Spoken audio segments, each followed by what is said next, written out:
अब हम बात करेंगे चिंतन फलकों की, ठीक है, पैराडाइम्स की।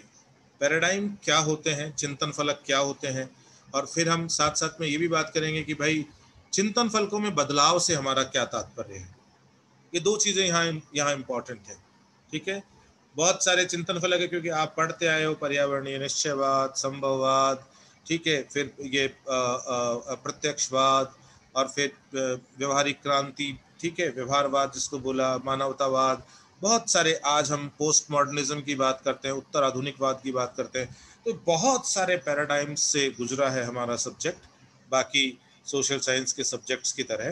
तो हमें पहले ये समझना चाहिए कि पैराडाइम या चिंतन फलक, इससे हमारा मतलब क्या होता है, ठीक है। तो हम बहुत धीरे धीरे इसको समझने की कोशिश करेंगे, क्योंकि बहुत सारे बच्चों के लिए हो सकता है कि ये बिल्कुल एक नई बात हो, है ना।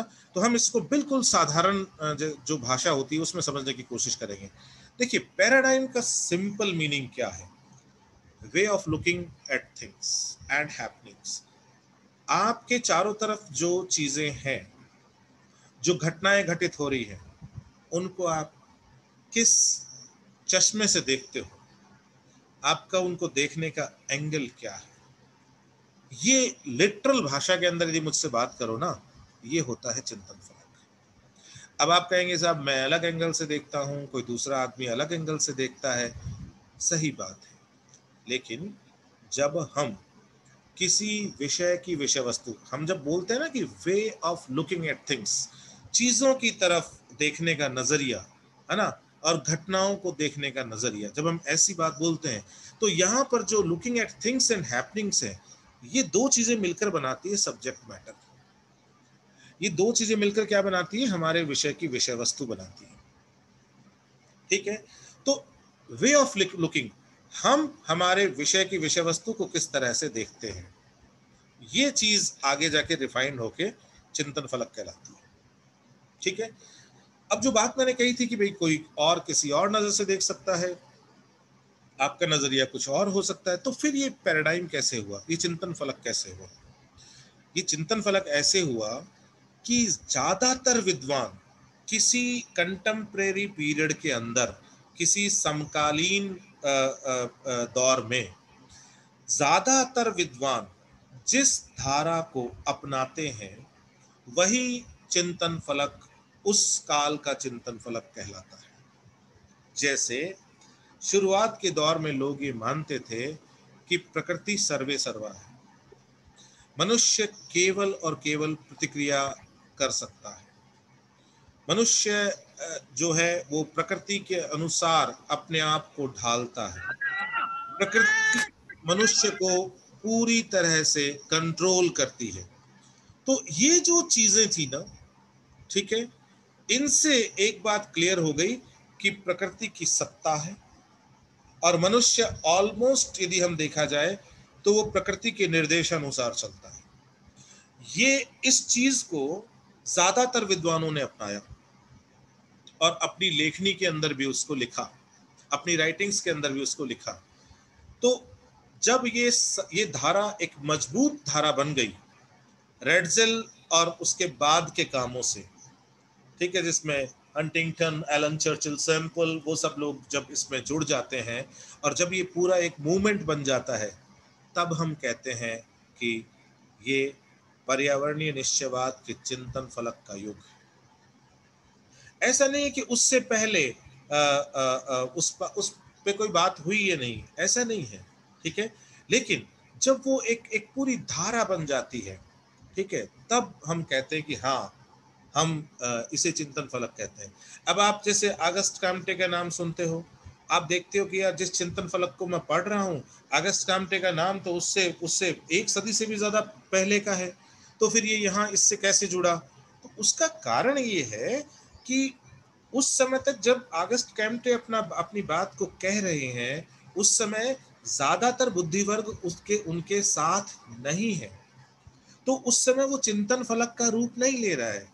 आगे जाके जब उनकी बात चिंतन फलक की धारा बन जाती है, तब लोग देखते हैं कि हाँ, इस धारा की जड़ें कहाँ हैं, तब अगस्त काम्टे का नाम आता है, ठीक है।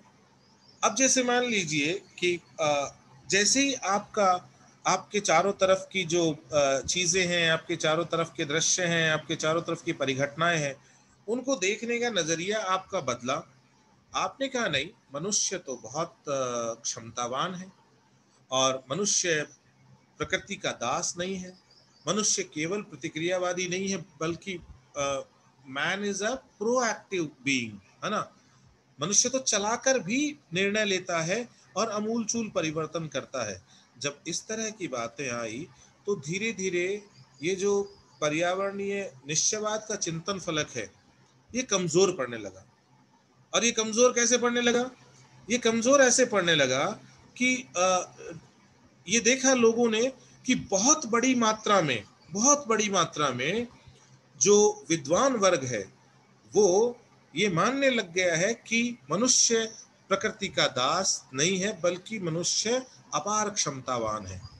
तो धीरे धीरे धीरे जब वो लोग हाशिए पे चले गए, जो लोग पर्यावरणीय निश्चयवादी धारा से थे, वो कमजोर पड़ गए, वो हाशिए पे चले गए, और ज्यादातर लोगों ने संभववाद का हाथ पकड़ लिया। तब हम ये कहते हैं कि हाँ, एक चिंतन फलक का एक समय के लिए अवसान हो गया, वो दब गया, और दूसरा चिंतन फलक है उसने स्थान ले लिया। तो इस तरह से हम कहते हैं पैराडाइम शिफ्ट, कि किस तरह से एक पैराडाइम ने अपना जो डोमिनेंस है उसको लूज किया, और दूसरे पैराडाइम ने अपना स्थान बना लिया। ठीक है। तो और ये सारा खेल किससे हुआ? Way of looking at things, कि आप चीजों को समझने, चीजों को जानने का तरीका, का नजरिया कैसे बदला।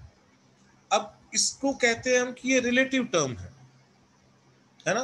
रिलेटिव टर्म क्यों कहते हैं? क्योंकि भाई चिंतन फलक जो है ना, वो कभी भी स्थायी नहीं होते, कभी स्थायी नहीं होते। क्यों? क्योंकि ज्ञान असीमित है, और समय के साथ में ज्ञान की धारा मजबूत होती जाती है, नई नई चीजें सामने आती है, ठीक है, नए नए डायमेंशन सामने आते हैं। तो ऐसे में क्या होता है, यदि ये बात सही होती, यदि पैराडाइम या चिंतन फलक एब्सोल्यूट होते, है ना, ठीक है, यदि वो रिलेटिव नहीं होते, सापेक्ष ना होके निरपेक्ष होते, मान लीजिए एक बार के लिए कल्पना करिए कि चिंतन फलक यदि निरपेक्ष होते, तो पर्यावरणीय निश्चयवाद का चिंतन जो कभी स्थापित हो गया आज तक वही रहता, कोई बदलाव उसके अंदर नहीं आता। यदि इस पे निरपेक्षता होती तो, यदि ये एब्सोल्यूट होता तो। ये एब्सोल्यूट नहीं है, ये रिलेटिव है, ठीक है। और रिलेटिव होने के कारण ही, सापेक्ष होने के कारण ही चिंतन फलक की जो संकल्पना है वो सापेक्ष संकल्पना है, और उसी के कारण हम ये देखते हैं कि समय और स्थान के साथ में इसमें बदलाव आता है, ठीक है। It moves along with time and space, ठीक है, ये समय और स्थान के साथ बदलता है। अब देखिए, हम जब बात करते हैं कि ये जो चिंतन फलक, हम पर्यावरणीय निश्चयवाद, संभववाद, ठीक है, प्रत्यक्षवाद, प्रसंभववाद, इतने सारे वाद हम पढ़ते हैं, ठीक है, इतने सारे, इन सब को कहते हैं ये अलग अलग पैराडाइम है, ये अलग अलग चिंतन फलक है। तो भाई हमें ये भी तो समझना चाहिए कि चिंतन फलक अपने आप में क्या है, ठीक है। हमने सिंपलेस्ट तरीके से अभी देखा, way of looking at things and happenings, वो तो एक सामान्य तरीका था, मतलब एक आम आदमी को कैसे समझाया जाए, ठीक है, वो बात थी। लेकिन उच्च शिक्षा के अंदर यदि हम चिंतन फलक की बात करें, तो अब हमें जो आम आदमी के लिए हमने बात की थी ना, उससे थोड़ा और ऊपर उठना पड़ेगा, ठीक है, चिंतन फलक को समझने के लिए, इसकी वैज्ञानिक अवधारणा को समझने के लिए। अब इसमें देखो एक चीज आती है, वो ये है the working assumptions, procedures and finding routinely accepted by a group of scholars। इसको देखिए, टुकड़ों में तोड़ तोड़ के समझिए। वर्किंग assumptions मतलब लोग किन्हीं निश्चित मान्यताओं पर काम कर रहे हैं। आप बहुत सारे सिद्धांत पढ़ते हो ना, सिद्धांत को पढ़ने से पहले आप देखते हो ना कि उस सिद्धांत को देने वाले विद्वान ने, जैसे वेबर है, तो आप देखते हो कि हाँ, वेबर की थ्योरी से पहले आप पढ़ते हो वेबर की मान्यताएं, है ना, तो आप अजम्पशंस पढ़ते हो ना, ठीक है। तो वर्किंग अजम्पशंस मतलब लोग जिन पे काम कर रहे थे, है ना, या कर रहे हैं, वो मान्यताएं। जैसे मैं इसका छोटा सा एग्जांपल देता हूँ, परिमाणात्मक क्रांति के साथ वर्किंग अजम्पशंस बदले, ठीक है, ध्यान रखना, परिमाणात्मक क्रांति अपने आप में एक पैराडाइम नहीं है, वो केवल और केवल विधि तंत्रीय बदलाव है। ठीक है, it is only methodological revolution, it is not paradigm. परिमाणात्मक क्रांति पैराडाइम नहीं है। परिमाणात्मक क्रांति जिस पैराडाइम को जन्म देती है वो प्रत्यक्षवाद है। ठीक है, तो देखिए अब जैसे उसके अंदर क्योंकि जब हम प्रत्यक्षवाद या परिमाणात्मक क्रांति की बात करते हैं तो एक धारा चली कि भाई जिस तरह विज्ञान में बहुत ही सटीक नियम होते हैं, उसी तरह के नियम और सिद्धांत सामाजिक विज्ञान में भी बनाए जाने चाहिए, भूगोल में भी बनाए जाने चाहिए, अदरवाइज हमारा विषय अपनी प्रासंगिकता खो देगा। यही बात थी ना? ठीक है, अब देखिए वहां पे किस किस तरह के अजम्पशंस आए उनको समझिएगा। वहां पे अजम्पशन आता है कि भाई man is a economic man, मनुष्य जो है वो आर्थिक मनुष्य की तरह व्यवहार करता है, मनुष्य आर्थिक मनुष्य की तरह व्यवहार करता है। बताइए, ज्यादातर जो आप सिद्धांत पढ़ते हो जिसमें मनुष्य के व्यवहारिक पक्ष की चर्चा की गई है, मनुष्य को आर्थिक मनुष्य माना है या नहीं माना? वांथुनन से लेकर वेबर से लेकर अनेकों विद्वानों ने, जबकि वांथुनन और वेबर के बीच में तो 75 साल से भी ऊपर का गैप है। ठीक है, हालांकि जब वांथुनन ने काम दिया और जब वेबर ने अपना काम दिया उस समय तक प्रत्यक्षवाद स्थापित नहीं हुआ था, लेकिन उनका जो सोचने का तरीका है, जो नजरिया है, वो एक निश्चित डायरेक्शन में मुड़ रहा है, नहीं मुड़ रहा? आइसोट्रोपिक सरफेस, समरूप धरातलीय क्षेत्र। ठीक है, बताइए ये एक अजम्पशन है या नहीं है जो ज्यादातर विद्वानों ने अपनाया? ये वर्किंग अजम्पशन है, अर्थात लोग इन मान्यताओं को लेकर काम कर रहे हैं। तो यहाँ पर वर्किंग अजम्पशन को समझना बहुत जरूरी है।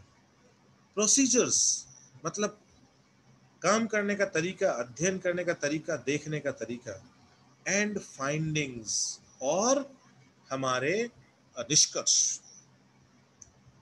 ठीक है, ये मिलकर क्या होते हैं, एक पैराडाइम को तय करते हैं। ठीक है, तो जब वर्किंग अजम्पशन, कार्यकारी मान्यताएं, तरीके, विधि तंत्र और हमारे निष्कर्ष जब बहुत बड़े समूह जो है विद्वानों का, उसके द्वारा यदि स्वीकार किए जाएं, ठीक है, जिसको मिलाकर हम ये कहें कि ये एक काफी स्थायी प्रारूप है, ठीक है, which together define as a stable pattern of scientific activity, किसी वैज्ञानिक गतिविधि को करने का।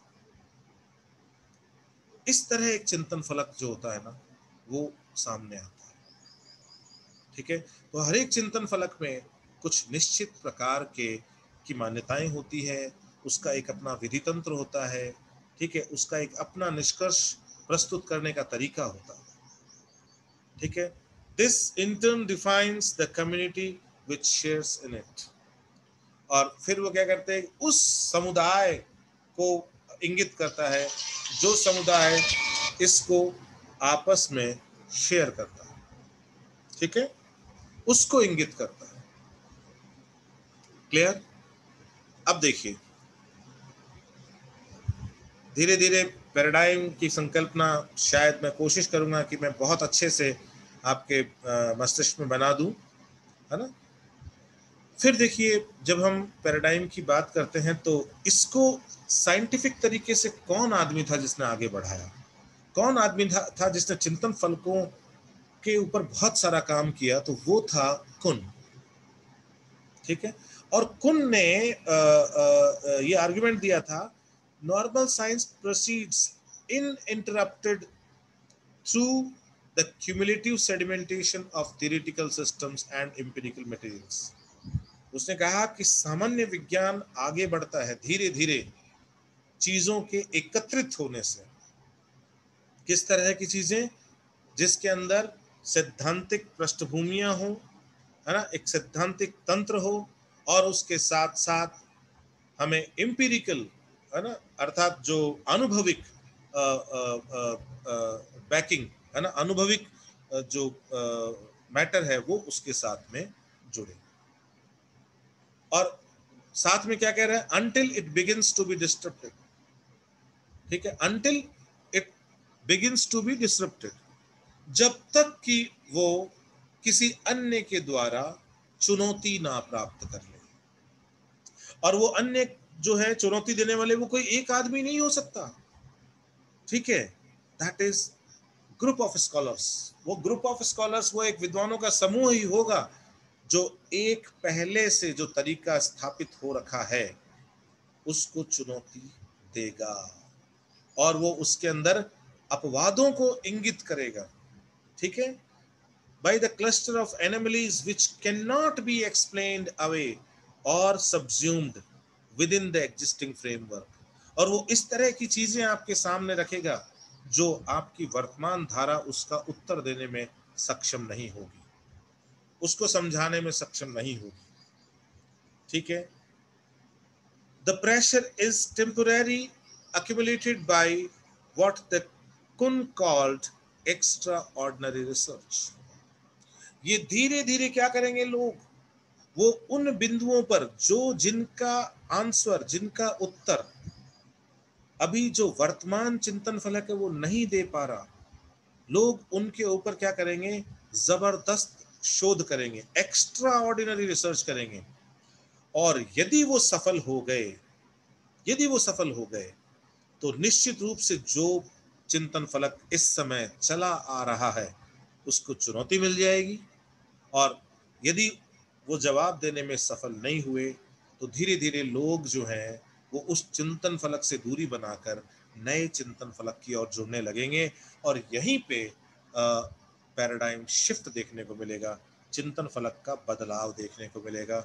जैसा बदलाव हमने देखा पर्यावरणीय निश्चयवाद से संभववाद के रूप में, संभववाद से फिर नवनिश्चयवाद के रूप में, उसके बाद में प्रत्यक्षवाद के रूप में, फिर प्रत्यक्षवाद के बाद में व्यवहारवाद के रूप में, ठीक है। तो इस तरह से ये जो चिंतन फलक बदलते गए, ठीक है ना, तो वो जो चिंतन फलक बदलते गए उसके पीछे ये सारी कहानी काम करती है। वर्तमान चिंतन फलक यदि आपके प्रश्नों का उत्तर देने में सक्षम नहीं हो, अनुत्तरित हो जाए यदि उसको अपनाने वाले लोग, और यदि उस तरह की चीजें बढ़ती रहे, है ना, यदि उन एनोमलीज का एक्यूमुलेशन होता रहे और दूसरी धारा के लोग उनको स्पष्ट करने में सक्षम हो, तो धीरे धीरे धीरे क्या होता है, वो जो एक ग्रुप ऑफ स्कॉलर्स हैं वो वर्तमान चिंतन फलक से दूरी बनाते हैं, शिफ्ट होने लगते हैं, और धीरे धीरे एक नया चिंतन फलक जो है उसकी व्यापक स्तर पर स्वीकारोक्ति स्थापित होती है और वो स्थान ले लेता है, ठीक है। अब देखिए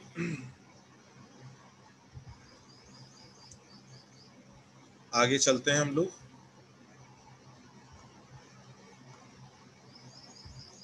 थोड़ा सा एक टेक्निकल एरर आई है, मैं इसको देख लेता हूँ।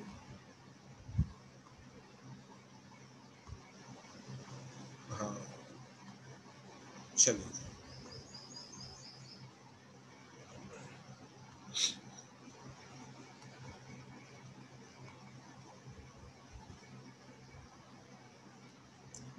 अब देखिए यहाँ पे हम बहुत ही सरलता से, ठीक है, बहुत ज़्यादा गहराई में नहीं जाएंगे, बहुत सरलता से देखते हैं कि ये चिंतन फलक बनता किससे है, ठीक है। ये जितने भी जो शोध से संबंधित चिंतन फलक होते हैं, है ना, जो विषय की विषय वस्तु को कैसे पढ़ा जाना चाहिए उसकी दिशा तय करते हैं, तो ये चिंतन फलक जो हैं ये किससे बनते हैं। तो देखो, सबसे पहले मैं आपको बहुत सरल भाषा में, इस जटिल भाषा में जाने से पहले मैं आपको एकदम सरल भाषा में बता देता हूँ कि चिंतन फलक बेसिकली दो पक्षों से मिलकर बनता है। एक होता है दर्शन, जिसको हम बोलते हैं फिलॉसफी, और एक होता है मेथोडोलॉजी। इन दोनों से मिलकर चिंतन फलक बनता है, ठीक है। और जब किसी भी विषय की विषय वस्तु को पढ़ने का दर्शन और विधि तंत्र दोनों में बदलाव आता है, तब हम उसको कहते हैं कि भाई चिंतन फलक में बदलाव आया है। यदि केवल विधि तंत्रीय बदलाव आता है, जैसे क्वांटिटेटिव रिवोल्यूशन, परिमाणात्मक क्रांति, परिमाणात्मक क्रांति अपने आप में चिंतन फलक नहीं है। क्यों? क्योंकि ये केवल विधि तंत्रीय बदलाव है।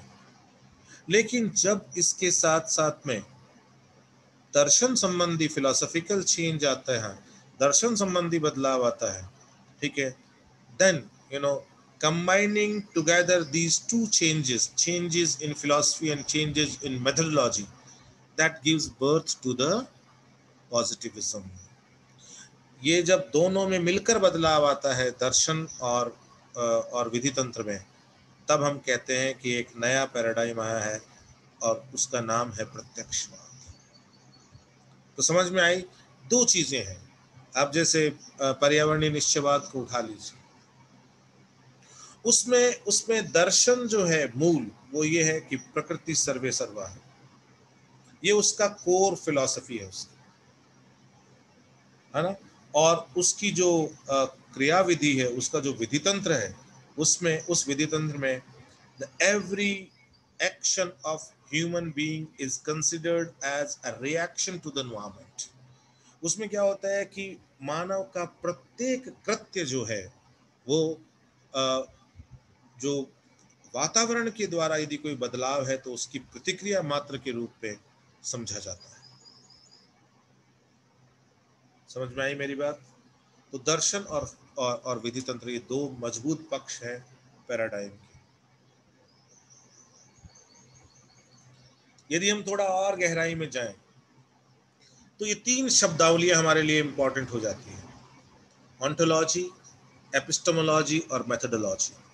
और ये एक साइकिल की तरह काम करती है, एक दूसरे को प्रभावित करती है, ठीक है। और मैं छोटी छोटी जानकारियां देता हूं, देखो इनकी, इससे ये चीजें आपको बहुत अच्छे से समझ में आएगी।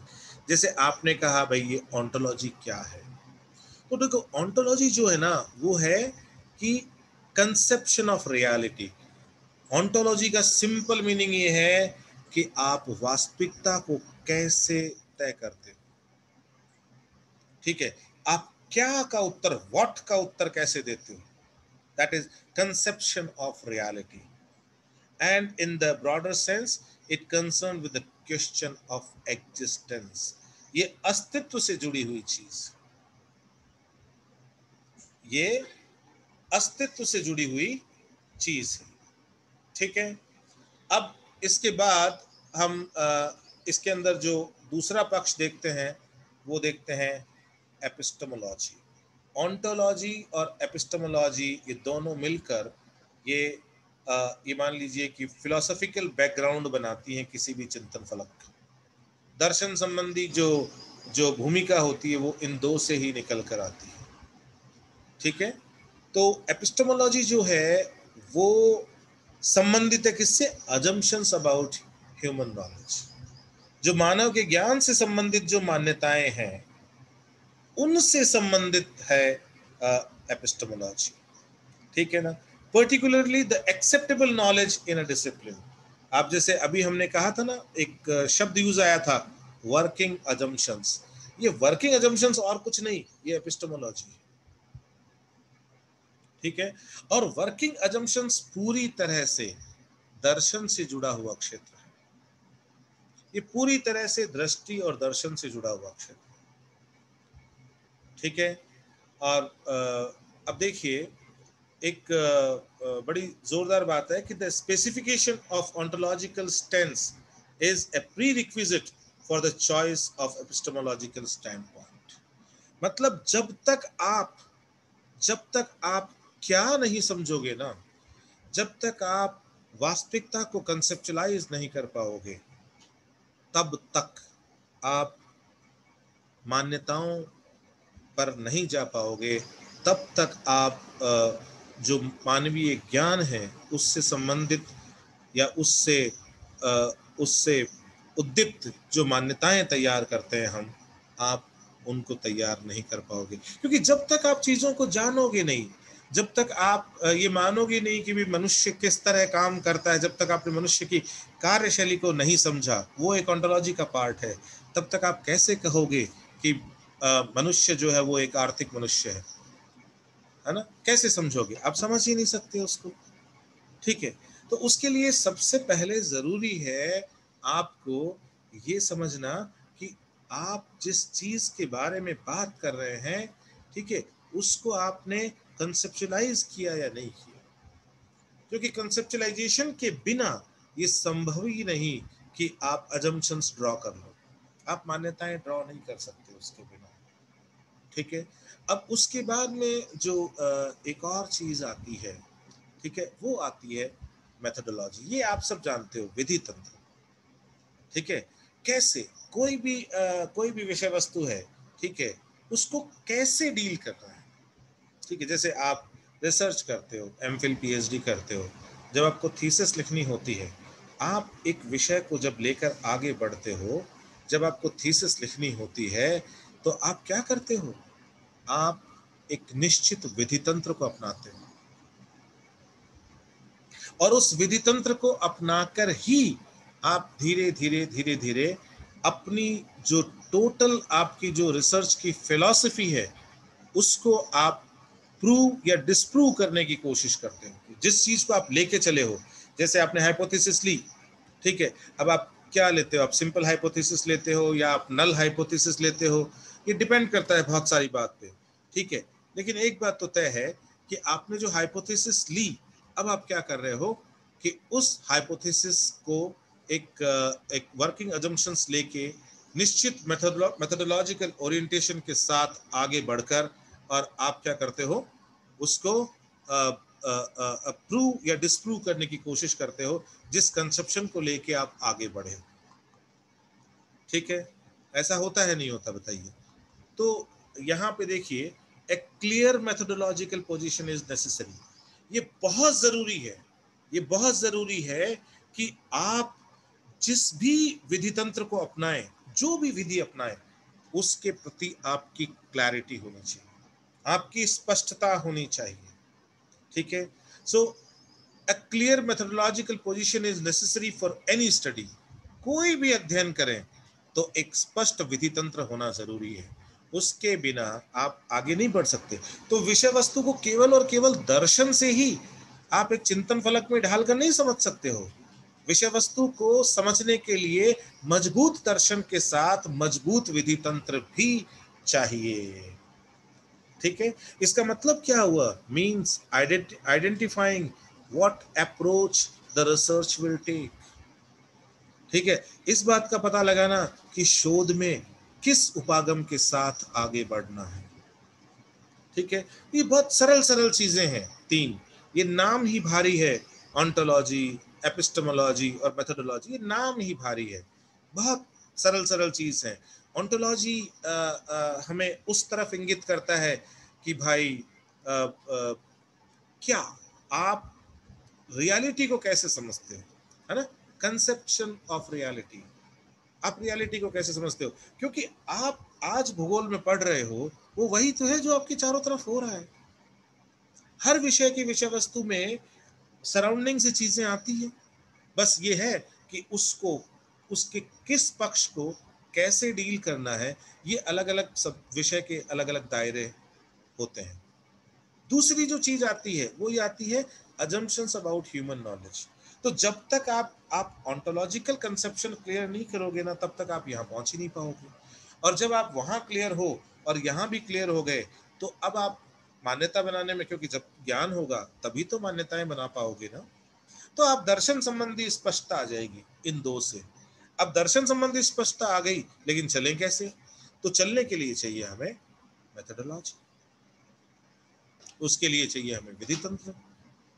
ठीक है, तो उसके बाद जो अगली बात आती है वो आती है विधि तंत्र की, है ना, और ये मिलकर बनता है पैराडाइम।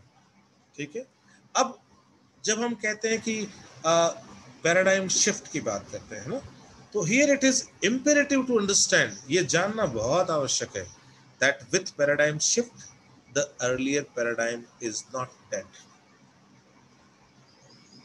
कभी भी चिंतन फलक के बदलाव से ये नहीं सोचना चाहिए कि जो पैराडाइम पहले था वो खत्म हो गया। पैराडाइम्स नेवर डाई, कभी कभी खत्म नहीं होते। ठीक है, they are generally shadow, generally generally वो छायांकित हो जाते हैं। ठीक है, उनके ऊपर शेडो आ जाती है, छाया आ जाती है, अर्थात एक निश्चित समय के लिए वो अपना महत्व खो देते हैं, वो अपनी इंपॉर्टेंस लूज कर देते हैं। ठीक है, वो अपना महत्व खो देते हैं। आई मेरी बात समझ में? ठीक है, और फिर उसके बाद देखिए, only it loses it dominance, वो अपनी डोमिनेंस को, है ना, अपनी प्रभुसत्ता जो है उसको खो देते हैं in the field of inquiry in the particular discipline. किसी विशेष विषय में जो हम चीज़ों को देखने के लिए जो हमारी जो इंक्वायरी की अप्रोच होती है, ठीक है, वो पैराडाइम जो है वो खो देता है और उसकी जगह नया पैराडाइम वो स्थान ले लेता है। ठीक है, तो ये मैं आपको क्लियर करना चाहता था कि जो इतने सारे आप पैराडाइम पढ़ते हो, इतने सारे नाम आते हैं पैराडाइम से, हमें ये तो समझना चाहिए कि वो पैराडाइम जिनकी हम बात करते हैं, हम उनके पीछे उनके बनने के पीछे कौन से पक्ष उत्तरदायी हैं, क्योंकि जब तक हम उसकी स्पष्टता को नहीं देखेंगे ना, तब तक ये बात विश्वास मानिए कि हम पैराडाइम्स को रटने की कोशिश करेंगे तो निश्चित रूप से हम क्या करेंगे, पैराडाइम से दूर जाएंगे। अर्थात हम क्या करेंगे, हम उसको छोड़ेंगे कि ये हमारे काम का नहीं है। ठीक है, तो समझना बहुत आवश्यक है।